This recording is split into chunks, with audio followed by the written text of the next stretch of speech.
Good morning, everyone, and thank you for joining us for our webinar today.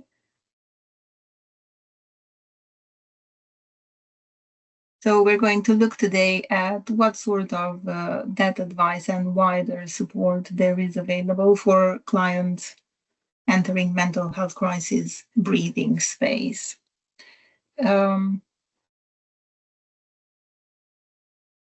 First and foremost, sorry, I forgot to introduce myself properly. I'm Raluca Kovac. I'm the quality manager for mental health crisis breathing space here at We Are Group. And I'm joined today by Sophia and Rebecca. Rebecca is our compliance officer.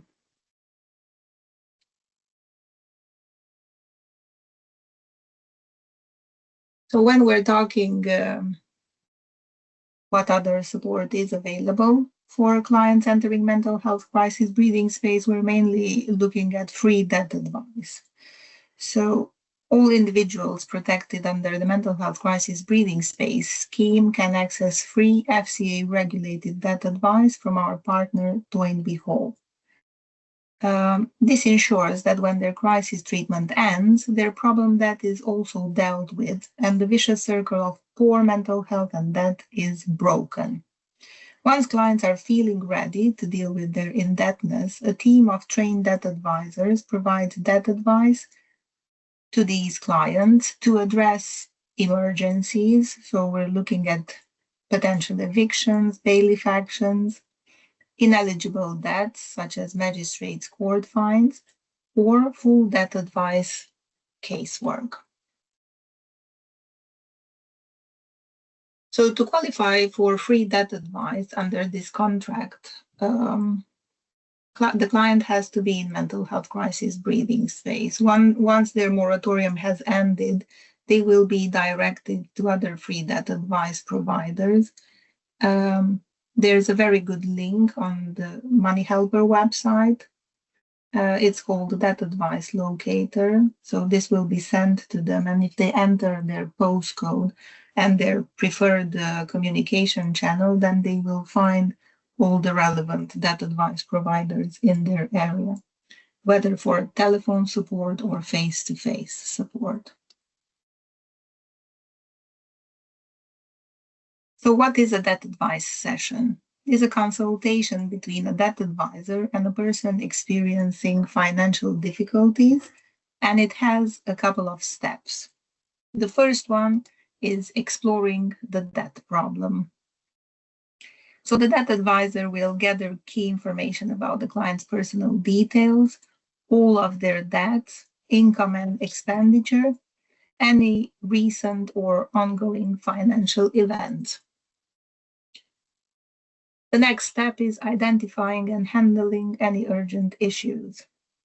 So some problems that the clients are experiencing need immediate attention, such as bailiff or enforcement threats, court deadlines, risk of losing essential services, or the ability to pay for food or housing. So when the debt advisor is looking at the client's debt, they will produce a list of all the creditors and the balances owed, check what actions are being taken by each debt collector, identify threats, and see if there are any legitimate ways to reduce or stop certain costs.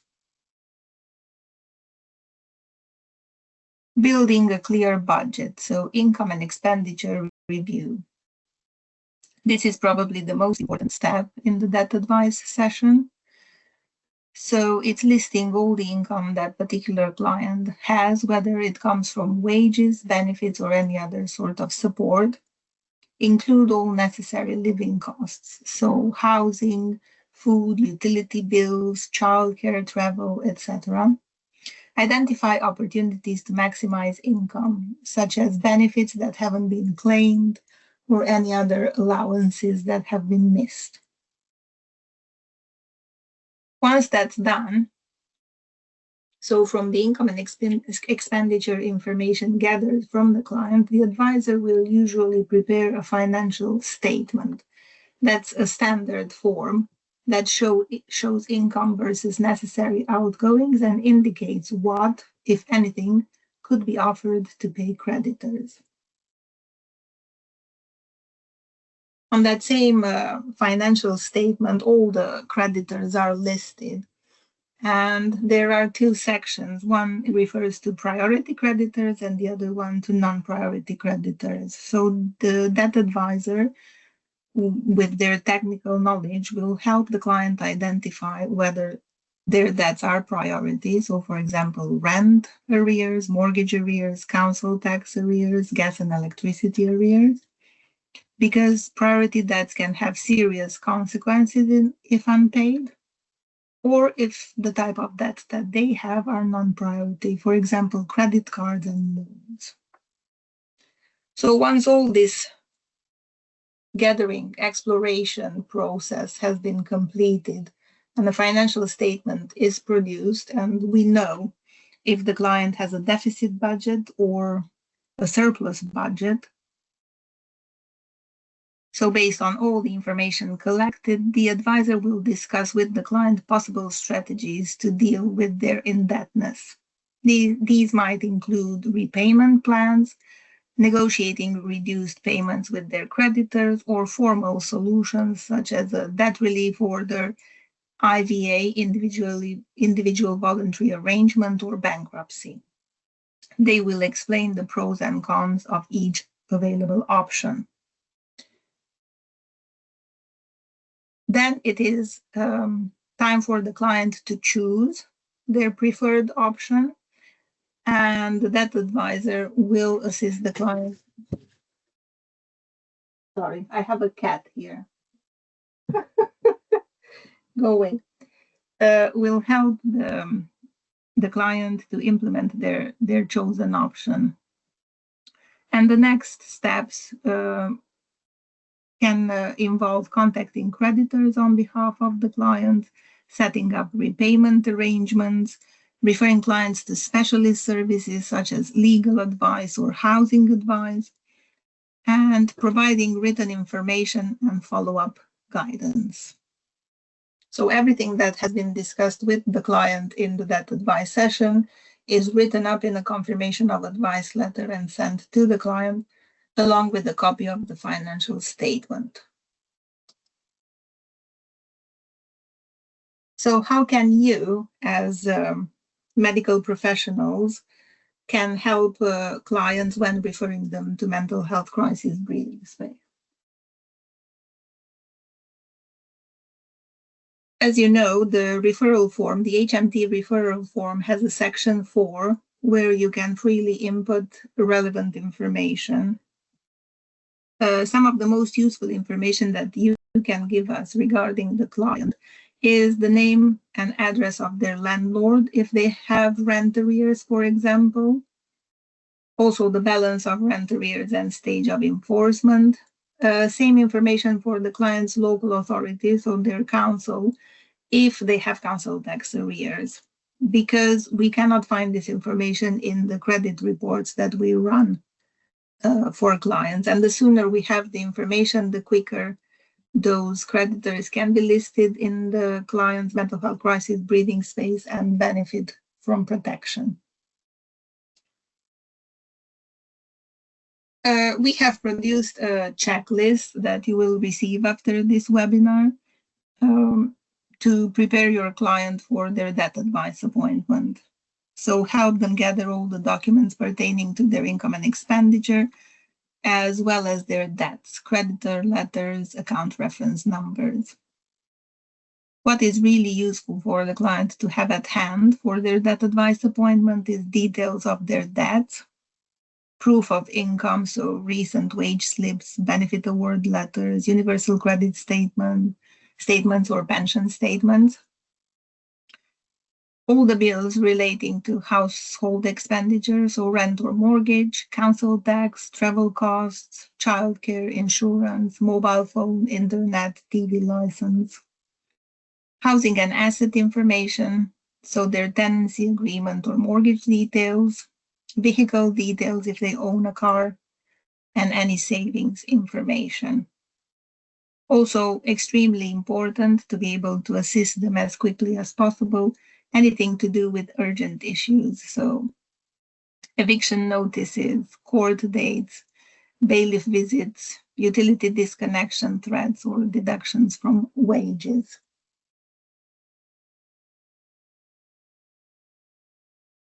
At We Are Group, we also have other wider support that we can offer clients. So we work with HM Court and Tribunal Service to assist people who lack digital skills in accessing and completing online forms when appealing. So we can assist with the following court and tribunal forms: benefit decisions, online civil money claims, help with fees, probate, and more. We've got a link here if you want to see all the support we offer through that contract. We also work with UK power networks and provide energy advice. It's available only to residents in London. And our free advice service provides practical advice to help clients manage their energy and water bills. An appointment can be booked with one of our experts over the phone or in person with one of our community partners. And the link is wearegroup.com/energy advice. We also provide, on behalf of the Home Office, support to people who lack the confidence to complete visa, e-visa, or EU settlement scheme applications. And again, the link is there on our website.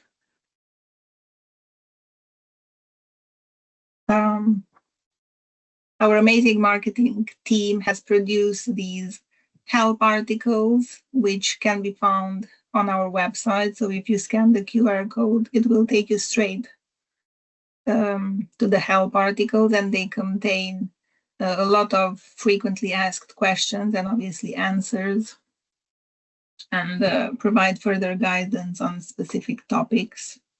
We have resources in our contents library that pertain to mental health crisis breathing space. So it will explain the whole referral process, how to use the portal, how to create an account. So very practical and useful information.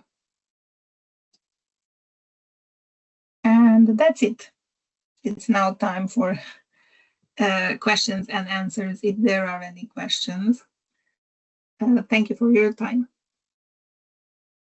Thank you, Raluca. And we did have one question from Julie, just in terms of whether these slides will be shared afterwards. We are going to do a follow-up email in the next few days as well, which they will be attached there, but also you'll be able to find them in our content library as well. So at the moment, I don't think there's any questions in the chat, but we do obviously have a bank of frequently asked questions, or we do actually have one question from Ashra, so thank you. And I guess, Rebecca, if you could take this one. The question is there a time frame for a person to be under the breathing space? Yeah, so the mental health crisis breathing space is unlimited. So it lasts as long as the person is receiving that qualifying crisis treatment. Standard breathing space is different. It's only 60 days and you can only get it once in 12 months. But specifically the mental health crisis breathing space, as I said, unlimited. And actually you can come and go as many times as the individual needs to. So as often as they are entered into crisis treatment, they can go back into mental health crisis breathing space. There's no restrictions on that. Luca, I guess one frequently asked question is, does MHCBS cover any business debts? Yes, but the debt advisors have to analyze if the specific debt that client has falls into the eligibility criteria. So the client has to be personally liable for that business debt. But there's another question from Donna Marie on the chat. Happy to answer that. So the question is if any debtors actually access debt advice during breathing space moratorium, and if we have any information on how many access that advice after breathing space. So the numbers for people accessing that advice during mental health crisis breathing space has always been low, obviously because of the nature of their mental health status or situation. But for some clients, receiving that advice and dealing with their indebtedness is something that helps along the healing process, because the indebtedness and the pressure of creditors, it is what's actually making them more ill. So it depends from client to client, but we contact the clients and offer this service, and when they feel up for it, they will take it. In terms of numbers, I don't have access to any numbers, I'm afraid. And yeah, a lot of clients also access that advice afterwards, because they might have a session with one of our debt advisors or read our letters and find out about the benefits of having that advice. And then even if they don't qualify for that advice with our service, they will be directed to other free debt advice providers. Perfect. Thank you, Raluca. And one question that I have that has come through for Rebecca, if you could take this one, is how is the client updated through this process? Yeah, absolutely. So we do send out communication, as long as when you've submitted the application form, you've included a contact telephone number or email address for the individual, then we do send out communication to the individual during the length of their breathing space to say, first of all, this is what's been entered and this is what action you can take. And please tell us about any further debts when they first come in. And then also we'll send regular kind of texts or emails to individuals saying, look, don't forget you can take up debt advice. It's also included in the interval check emails for nominated point of contacts. And very often it is the nominated point of contact that actually contacts us because they're having the conversation with the individual as part of their day-to-day care. And they decide that they're ready to take on the debt advice. So the nominated point of contact or NPOC can also contact us to request that debt advice starts. So as long as that request is made prior to their treatment ending, then we can start booking in their debt advice. It doesn't have to be taken up before the end of their treatment. We just need the expression of interest and we'll get the ball rolling. If you have somebody who wants to take up the debt advice, you just need to email us at support@mhcbs.co.uk. Drop us a quick email and we'll reach out back to you to get everything arranged. Perfect. Thank you, Rebecca. Raluca, I have a question from Anthony for you. So when a person is admitted to a secure unit, can breathing space be used to help protect rented accommodation for those in receipt of welfare benefits after the 6-month rent protection period expires? And this is quite a complex question, so I'll answer the part that I know because I'm not a housing expert, I'm afraid, nor a benefit advisor. But if they have rent arrears at the point of entry in mental health crisis breathing space, and as I've said during my presentation, we receive the information about their landlord in section 4, because we can't find that on the credit report, then we will immediately list the landlord as a creditor on that client's mental health crisis breathing space application. So they cannot take further action in terms of repossession whilst the client is in mental health crisis breathing space. But if they don't have rent arrears at that point, at the point of entry, then the landlord is not an eligible creditor, and breathing space does not provide specific protection for the tenancy agreement. Okay, thank you. Peter also has a question which is quite sensitive. Rebecca, if you don't mind taking this one. If a client is threatening suicide,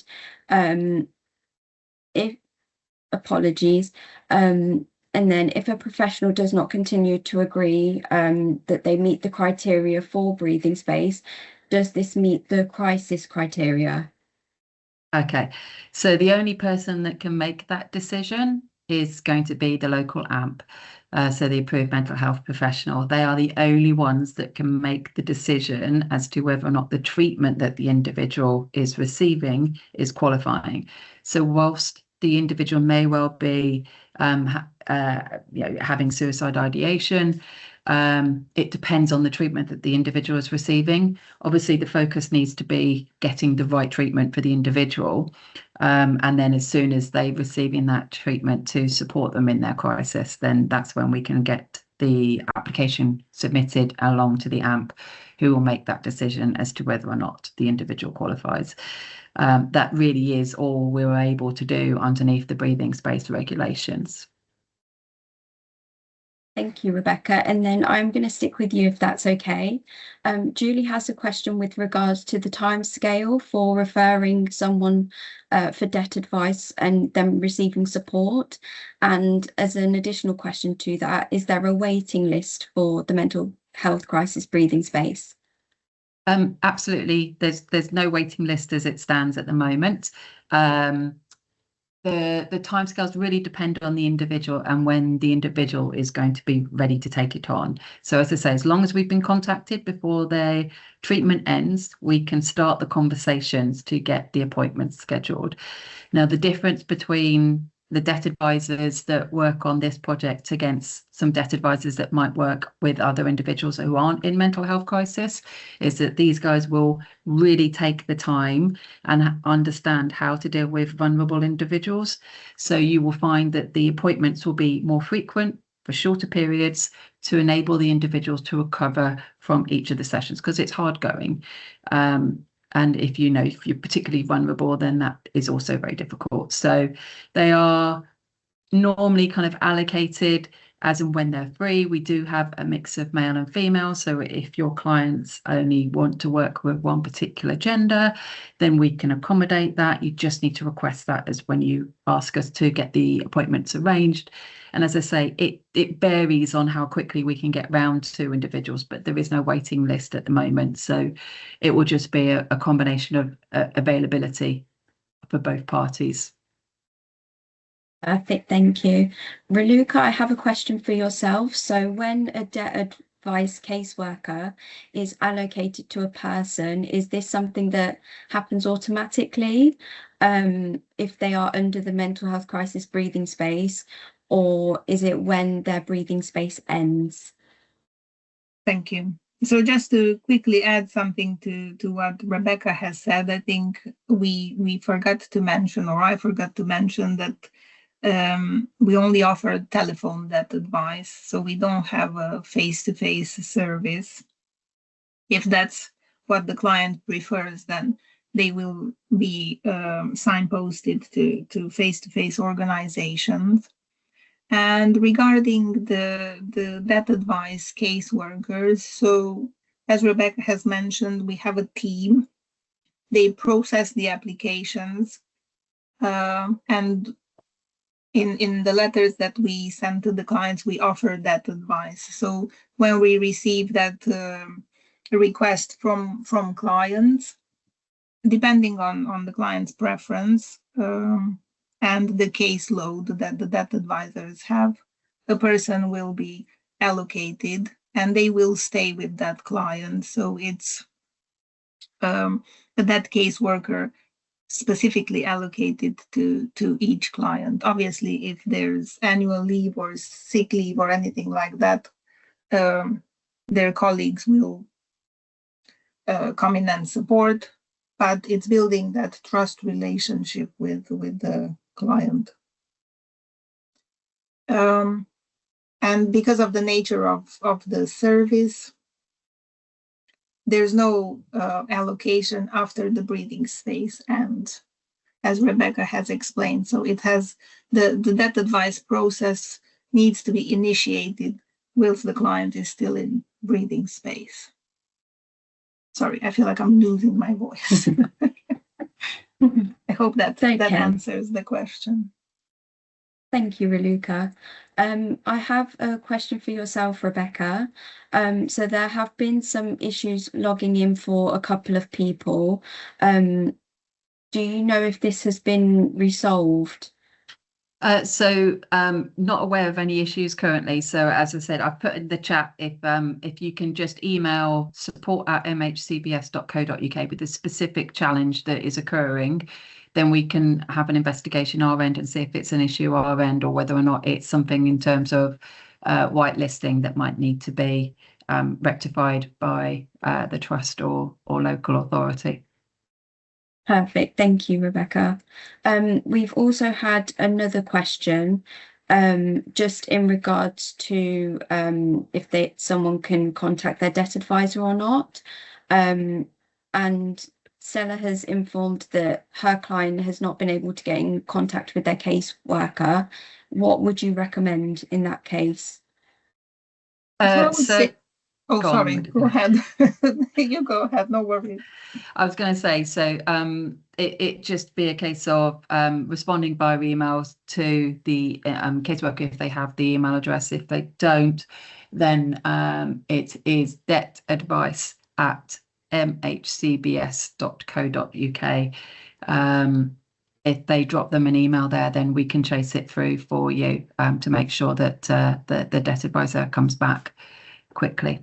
And if you copy in the support as well, then we'll know that you've raised it, and we'll chase them up for you. Perfect. Thank you so much. I am aware we are almost at 10:30, and thank you everyone for your questions. What we will do after this is we are going to do a follow-up email, which will obviously have this presentation attached. And if in the meantime you do have any further questions from our webinar, you can always contact support@mhcbs.co.uk. And we'll be more than happy to answer your questions and things like that. You can also find any frequently answered questions on our website, mhcbs.co.uk. And there's also our content library as well, which has all previous presentations there for you. So thank you everyone for your time today, and have a lovely Friday. Thank you, everyone.